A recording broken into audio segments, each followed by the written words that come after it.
All right, boys. Andrew Bolt Bros here. Hey, I wanted to do a real quick video on really coaching changes that are upcoming here for the Chargers, and really, just getting into what that means for us as fans, and where we sit, right? And so, there's some things that I want to show and really just discuss, right? And um, I got a lot of content here, so we want to go through a lot now. Again, the Spanos family has already said changes are going to be made. Well, let's talk a little bit about that real quick. So let me show you this here. It's an interesting tweet that we got from Sean Phillips. We all know Sean, right? He was awesome. Number 95. We've he was there part of the Marty Schottenheimer era. It's a great point, right? Like if Marty got fired after going 14-2 and playoff loss, what's next for Brandon Staley? And you got to ask yourself that question, right? And you got to remember same ownership, right? Same exact ownership. And so you're at that stage where you have to start really questioning whether or not he's going to be here long term or not. And so it's an interesting discussion, right? And again, guys, we all know what all the fans want, right? In fact, I was just having a conversation today at the cell phone shop, T-Mobile, and I was chatting and started talking about our podcast. And guy's a Chiefs fan. He's like, "You guys need Sean Payton. You guys need Sean Payton." So we had an interesting discussion about that. I said, "What do you think about Eric Bieniemy?" He's like, "I'm not a huge fan. He's been okay, but not great. And Mahomes is doing all the work, all the heavy lifting is what he keeps saying." And so,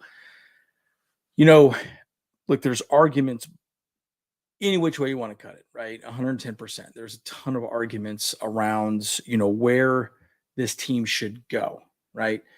And again, I don't really want to beat a dead horse, because when you keep talking about, rolling over a coaching staff or even potentially, general manager, where does that leave this team moving forward, right? And I think that there's a lot to be said about that. And again, continuity is an issue, right? I mean, Sean Payton, let's say we hired him, paid him $10 million a year, which is 10x what we're paying, Brandon Staley. And what if he misses the playoffs his first year? Are the fans going to start saying, we need to get rid of Sean Payton? Well, we guaranteed him money, right? So look, I promise you, these are the conversations that are happening right now. So let's go to the next tweet. And this is interesting. So Chargers content. So, per Colin Cowherd, Spanos Telesco, Brandon Staley, all meeting, Spanos, Tom Telesco, and Brandon Staley are meeting together this afternoon, and decisions will be made.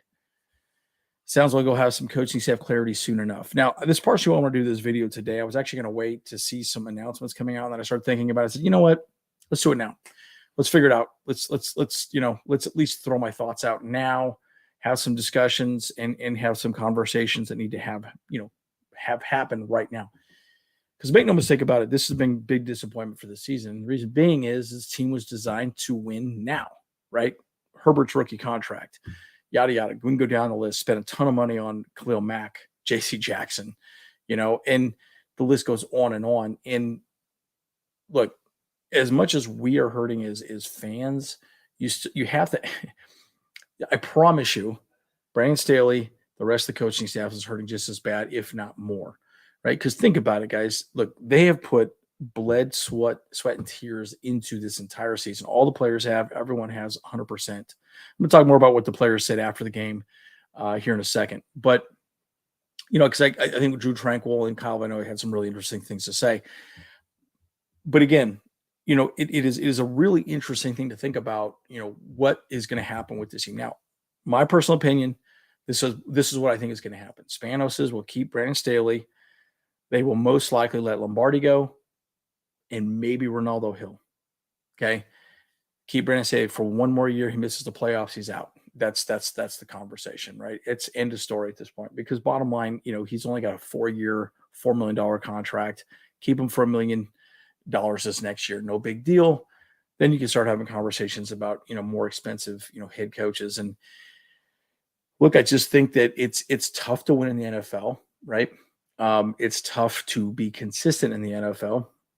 And you think about all the problems that we had this season with this team, and yet we still made the playoffs. Yes, we had a horrible showing in the playoffs. I mean, we were great for one half, but the second half was an absolute disaster. But it's interesting to think about. So again, some coaching staff clarity soon enough. I really do think it's going to happen. It'll probably be this week. Could be even today, could even be tomorrow. So I'm filming this right now at 1:30 Mountain Standard Time at this point. So again, it'll be very interesting to see how this all plays out, all this shakes out. So let's talk a little bit about some of the things that need to happen and or change. This is an interesting thing to think about. Think about free agents and people that we're going to potentially let walk, right? I think there's a lot to be said about this. I think this is a good list, right? And again, this is the business side of the conversation. None of the fans want to have this conversation, right? None of the fans go, oh, I want to deal with the business side of this thing. Okay, nobody cares. We just want to see victories. We want to see wins. That's what we want to see. But again, you have to remember, it does take time and people to, make a team work, right? So look at the prior free agents. Drue Tranquill, got to sign him. Bryce Callahan, got to sign him. Kyle Van Noy, got to sign him. Fox, Pipkins, Fehoko, Scott, Dicker, and Parham. All those guys need to be signed. I would say most of those folks you could sign fairly inexpensively. Okay. You really can. You can. Here's what sucks. You start looking at who are going to let walk. Not a lot of money there, right? And we're going to be paying these other guys more money because they stepped up and did a really good job. But you're starting to see why this year was the year that we needed to make things happen. Okay, money is going to start to become an issue, and we have a owner that doesn't like to spend a lot of money, right? So it's going to be a very interesting thing to think about moving forward, how he's going to deal with it. Okay, but again, let Bandy, let Norton, let Rogers, Covington, Davidson, Reeder, Adderley, Clapp, Carter, and Daniel walk. Now, again, how much money is all that? Who knows? Maybe that's 10, 15 million a year. Who knows? But it brought up an interesting point, and this is one of the things that I think also should happen as well, too. Restructuring Mack is crucial. Yeah, $20 million cap hit. Again, if we're going to pay Herbert, you cannot keep Mack and Joey. And entertain a trade for a first-round pick and a second-round pick. Look, I think there's something to be said about that, guys, right? You have to understand at some point, maybe trading Mack, maybe trading Bosa is a good thing. And, people like Rumpf and a few other folks have got to step up. But again, They're getting older. They're getting to that stage where we're spending a lot of money on these guys, and we only have so much money to spend. So those are things that that should be discussed. So what do you guys think about this? Right? I mean, it's one of the things that I really thought was good. I know my brother, I think James sent this over to me this morning in our chat. Again, you guys know that we talk about this stuff all the time, every day, all day. But it's interesting to think about because, I think that, if Khalil Mack wants to stay here, he's got to restructure his contract. If Joey wants to stay here, he's got to restructure his contract. And, and again, I talked about this, I think about around week 5 or week 6, something of that nature, that look, eventually, Justin Herbert, that conversation is going to become very important and very critical and very expensive, right? So again, it's one of those things where we have to sit back and say, we need to make this happen. We need to restructure these dollars that we're spending at this moment. I think it's a big part of, what we're dealing with right here too, with Brandon Staley. Who do you bring in, right? I mean, I know a lot of people talk about Vic Fangio. A lot of people talked about, Frank Wright. I mean, these guys have all made a ton of money in their career. But, you got a guy like Brandon Staley who can just be the head coach, work with, Tom Telesco, bringing in some free agents, potentially maybe restructuring some of these contracts. And if not, dump them off, right? I mean, some tough decisions got to be made this offseason. And that's why it was so important for us to go deep in the playoffs this season. This was the year. Like I was having a conversation with a buddy of mine just the other day, and we were talking. He's like, look, this is the year for the Chargers, man. They've got to get it together this year. This is it. They are built for this season. And I think that's partially why it hurts so much, right? Because there was so much effort brought in to make this team this year successful, and it just did not work out. And it is what it is. It just is what it is, right? So at any rate, again, what do you think about Mac? What do you think about Joey? I mean, this is a really interesting conversation. But again, these free agents right here got to be re-signed for sure. I mean, Dicker's definitely going to be our kicker moving forward. We got to have KVN. I think he did a great job. I think another year in this system. Look, I mean, think of the amount of money that we could probably get KVN for over Joey. You probably just double his salary and trade Joey away for a first and second round pick. Easy decision, right? Do it. Have KVN there. Let him do it. Pick up a first or second round, best edge rusher you can get some youth in there. Life is good, guys, right? I think that's probably, again, this is the tough part of the NFL, right? I promise you, these players are just devastated. So I'm going to go into some of what are the things that they said after the game and had some discussion points, right? So, but again, I still think this is hilarious. James made this Chargers first half, Chargers second half. I just think it's absolutely hilarious, but it's a perfect representation of how we played, right? And again, we read all your comments. We see what was said in our post game show without your Falcon mind. But bottom line, guys, like, look, the players needed to play, right? The players needed to show up and do a good job of making that work. And look, I have to honestly say, people like Joey Bosa, and some of these other players didn't really help their situation, right? And it made things very difficult for us to succeed, right? So it's one of those things where you just have to say, okay, fine. Where does this leave us moving forward? So again, it's tough. It's tough to really think about where this team stands and the hard decisions that have to be made. Now, again, the Spanos family's done a very poor job of this. Again, I already highlighted, Marty Schottenheimer. Marty was let go in a 14-2 season with a playoff loss. Like, oh my gosh. But that was a completely different time. That was AJ Smith, and obviously the Spanos probably had a deeper, relationship, and Marty being Marty, obviously did his own thing. So it'd be very interesting to see how this all plays out. So let's go into a little bit of, the whole Joey Bosa discussion here. Right. And again, I don't really want to go too deep into this, but, look, if there's one person that I think probably lost us the game, it's Joey Bosa. And again, you can argue all day. It wasn't his fault. It wasn't his fault. Look, it was, right? Like he lost his cool and easily gave them a 2-point conversion. He was offsides at one time, got more upset. And yes, he was held. Yes, there was all these issues that were happening. I get it. All that is 100% true. But this is what he said. I need to be more accountable. And there's something to be said about that. And I want to say this one thing about Joey Bosa too. Look, I'm not harping on him, but at the end of the day, he worked very hard to come back this season to have and play in a playoff game. Okay. I mean, he worked hard. You know he did. You know he did everything he could do to get back on that field, to be with his boys, to play, to have a Super Bowl run. And it sucks, right? It sucks that this is what happened and this is what he had to deal with. But unfortunately, it is what it is, right? And so, he needs to be more accountable. He needs to be able to, recognize that, hey, he potentially lost this game for his team. And, again, the offsides penalty was just horrible. It was just a terrible call. Shocking to me that it even happened at any point. I just thought that was absolutely just ridiculous. And then, and again, we talked a little bit about this on our live stream, right? Justin Herbert takes a clear stand as future coaching staff. Again, Justin Herbert's 100% behind the staff. He's not going to come out and say anything. He's not going to come out and say, yeah, our staff sucks, we need to get rid of him. He will never say anything like that. But the problem is, this helmet fiasco was just horrible. I mean, Brandon Staley even picked up the helmet, gave it back to him. He slammed it down again. You're like, come on, dude. Like, you cannot do that, right? And giving up those 2 points, that was the difference in the game, guys. That was the complete difference in the game, right? Because at that point, I mean, again, we still could have stopped them. I mean, maybe they still could have gotten the 2-point conversion.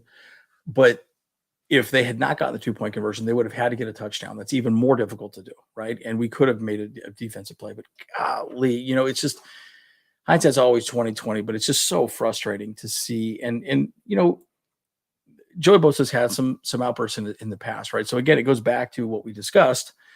Potentially trading him off wouldn't be a bad thing. But I mean, think about it: first and second round pick. Why not? Look at what the Russell, the Seahawks got for Russell Wilson, trading him off, man. I mean, you're not going to get that much, but you're going to get quite a bit, right? I think you could do really well. And Bosa doesn't have a huge contract at this moment. So I think there's a lot of value there. And he's getting older, and he didn't play for most of the season, and he potentially ruined the game for us. So again, it breaks my heart to say it that way, but guys, it might be time to cut bait with Joey Bosa. And it's tough. I mean, this is the tough part of the NFL, that you have to sit back and say, why does it have to happen this way? And I remember something Joey Bosa even said, I think it was the beginning of this year, in his press conference. He said, it sucks because, there's people like Linval Joseph, and he just rattled off all these guys that he knew on the defensive line that are no longer on the team. And, it's tough because, yeah, you want to say things, and yes, you want to be upset, and yes, you want to have these conversations, but bottom line, you need to be more accountable for your actions. I really want to say some things. I mean, look, I completely understand it. We all saw that you were held. We all saw that you were, things were not called fairly for you, right? I get that. We all get that. I think everyone got that. I'm hearing out there playing on half a leg. Yeah, I get that. I get that. Right. So, it's tough. It's tough. But, then that's the argument. I know there was a couple people in our chat were like, okay, well, why was Bosa on the bench? I'm like, well, this is exactly why Bosa was on the bench. He was losing his cool. And again, this is what he says. I felt like there was a bunch of things that he accumulated through the game and tried to talk it through with the officials. And, we can't lose our composure like that. Again, he did it. He hurt the team, and it is what it is, right? And, don't really want to highlight him a whole lot. But again, at the end of the day, they walked away with the victory, right? And again, it's been – it goes back to – it goes back to this picture again, right? And I just sit back and just go, my gosh, like – first half, second half, how did it happen that way? I mean, it's almost mind-numbingly crazy. I mean, I literally talked to these guys about an hour ago, and it was like, how did this really happen? And again, it's tough. It's tough to see, what a team can do when they lose their mental toughness, and they did, right? Now, so I'm going to wrap up with a couple thoughts from Kyle Van Noy and a few other people. So let's just go through this last little bit here. Kyle Van Noy and Sebastian, flawlessly sum up the collapse. Look, Bash said it's embarrassing. I couldn't agree more, right? It is embarrassing, right? It was embarrassing to be a fan. It was embarrassing to see everything, Lindsay says, I feel really bad. It just sucks. We choked. That's what Kyle Ben always said. It's probably going to be the title of the video. We choked. Um, it's tough, right? Because at the end of the day, a 27-point lead in the NFL is that's like the Grand Canyon, guys. Like, I'm sorry. This is the third largest comeback in NFL history. Horrible. And again, it's tough, right? It's unbelievable to me that it was that bad. But they gave up 31 points in the second half. It's almost like, again, like I said on our live stream, is that, we somehow switched uniforms with a high school team or a, local college team. And they went out and played, for Joey Bosa and Khalil Mack and everybody else and Justin Herbert. I mean, it was just that bad, right? And so, it's tough. It's really tough to see, where this is going. And there's going to be some, pretty difficult decisions going to be made here pretty shortly. So let me wrap up my thoughts. Again, it's going to be a little shorter video. I don't want it to be super long because bottom line, at the end of the day, I just wanted to put some thoughts out before some announcements were going to be made. I do believe some announcements could potentially be made today. Heck, it might even be announced, as I'm posting this right now. But I know there's going to be some more tomorrow. And through this entire week, I really do believe that what most likely will happen is we'll most likely, lose Lombardi. I think Ronaldo Hill might be let go. And I think those two people could be out of a job, and it'll be really interesting to see because my other thought on this is like, let's say we brought in a Vic Fangio. Okay. Vic Fangio is a very good head coach. Okay. Very good head coach. Well, let's say midway through the season, everything just goes completely sideways, completely pear-shaped. Guess what?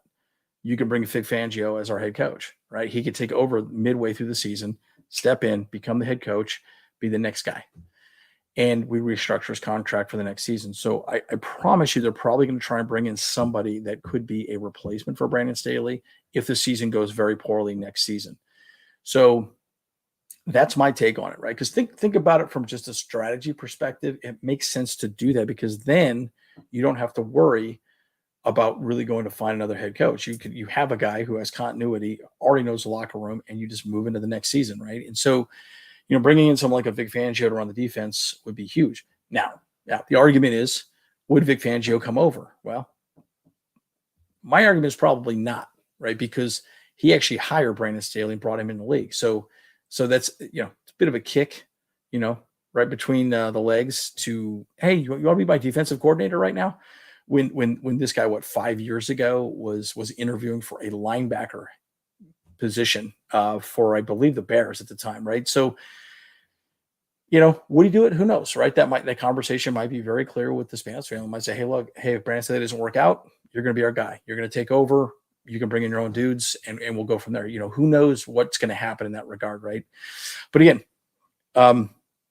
this is the tough part of the NFL, right? This is the tough part of the NFL, and I really think a lot about, the way that we have played this season. We fought through a lot of adversity. We got hot at the end and then just wet the bed when it mattered, right? That's probably the best way of saying it. We choked. And that sucks. That sucks as a fan. That sucks as anybody and everybody that watched that game. I mean, I think everyone was just can't even begin to tell you how many messages I got from people like, oh, I'm so sorry. I know you have a podcast, yada, yada. You okay? And look, that's the hard part of the NFL, right? I know as bad as we feel, I promise you the players feel worse, right? They are the ones sacrificing their bodies. Coaching staff's the one spending time away from their families and trying to win a Super Bowl, right? So I know we feel bad, and it's easy for us to criticize. But at the end of the day, I promise you they're feeling worse. So anyways, guys, Andrew Boltbros, just want to throw my thoughts out there for a few minutes and, just give you some of my general thoughts. And obviously, we're going to have some information here coming down the pipe here pretty soon. So we'll see what that entails and how deep, wide, and big of a chasm you think this could happen. So again, what are your thoughts? Let me know what you guys think. And as always, guys, see you in the next one.